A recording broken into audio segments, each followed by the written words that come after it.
people, the people that say that they're rainbow colors. I heard from Rabbi, so it's really funny. Actually, cracked me up a little bit.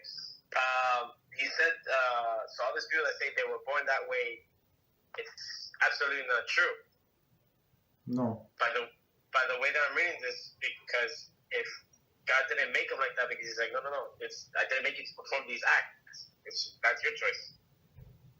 Exactly. It's like the simple logic, straightforward logic of what we are saying here. So HaShem said, if you perform this, whatever this is, I'm going to punish you. So, but if you're going to perform this, I'm going to reward you. So, meaning we have a freedom of choice, right? Otherwise, if a person is not is not capable of doing something, right? How can you punish him, right? As Rabbi Reuven Shlita always said this example: if you have a 3 or 5 years old baby and you tell baby take a 18-wheel truck trailer and go to the 5th floor and carry it on your head, like. Otherwise, I'm going to punish you. So no normal person is going to do it because it's impossible even for grown up to do that, even for 10 people. You understand? So HaShem in His mercy, He would not say something that is not possible for a person to do, right? And He called them, call these people abomination, and they say all of the people have to be stoned. So He never said that because a person has, this nose or this gray eyes or green eyes, they have to be stoned, or because his one leg is shorter than the other, right? Or other deficiency. Person cannot hear. Whatever. He cannot see well, right? So it's never said because it's not a personal choice. Understand? But be righteous or wicked is a personal choice, and as we said last time, exactly as whatever you said. So a person have some predisposition. Yes, this guy was born, and he likes for somehow the other guys. Why? It's a very interesting story. It's not from nothing. It's from previous carnations, right?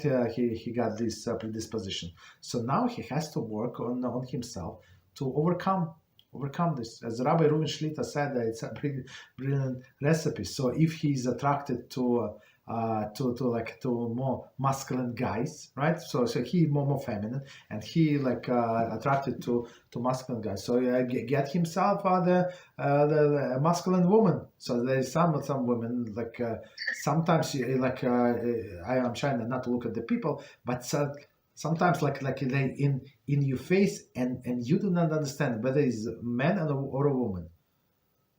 Yeah, you understand? This lady that they dress like man or like with hoodie with jeans and stuff like that. So you don't know whether it's man, and many times it's a woman, but she like to be a guy. So if this feminine guy is going to marry this woman, they're going to be exactly as he wanted. She is going to be a boss. You understand? Not all of the men can be boss. Not all of the men, sometimes women have this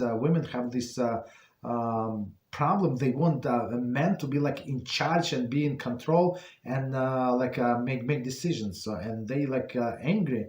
And I was working with the cases just recently. So I was pursuing this woman you just leave him alone. He does not have to have this personality to be in charge. So you be in charge.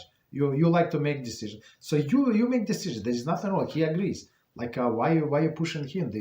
This poor guy. You understand? So it's not the reason to get divorced because he's not a macho man and he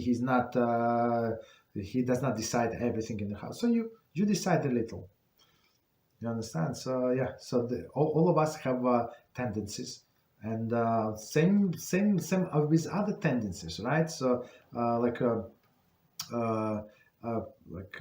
predispositions, right? So let's say a man is attracted to many women. So it does not mean that he can be with any other woman besides his wife. So he has to work on himself, control himself, control his animalistic nature, and be allowed to be with his wife only when it's allowed. That's it, right? And for him, it's also a test.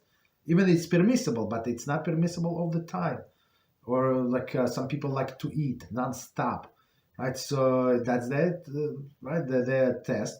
They have to work on not to eat too much because it can kill them. And same with other things. So all of us have different predispositions. We just have to adjust them according to the Torah, not according to what we think is like say no. Did we release this clip? For sure, we made this clip. I'm not sure whether they release it or not, but quickly we say that it's from Michtav Meliyahu, Rabbi Dessler Zatzal. So Rabbi Dessler quotes Nefesh HaChaim, Rab Chaim Mivolozhin. So he said there is a saying that a righteous person falls 7 times, right? And but what does it mean? Rab Chaim explained that he like falls every time he falls, and every time he gets up and he learns from the circumstances of his fall, and he learns, and every fall makes him higher and higher. You understand? So next time he draws the right conclusions. But the wicked person falls only once, not once. He falls and he decides. He said, "No, that's how I am. I can never get up, and people have to accept me. My family have to, my wife, my kids, everybody, like mother, I have to accept it the way I am, and I'm not going to change." You understand? That's the one, not the only, but one of the big difference between tzaddik and righteous, is a righteous man, and Rasha is a wicked man. Tzaddik is working on himself. This and this falls. It's impossible to go through life without falling. Impossible. But whether you're going to be righteous or not, what you're going to do with this fall? You're going to get up, right? Dust yourself and continue working on yourself, going even higher, or you're going to say, no, that's what I am. Very good questions.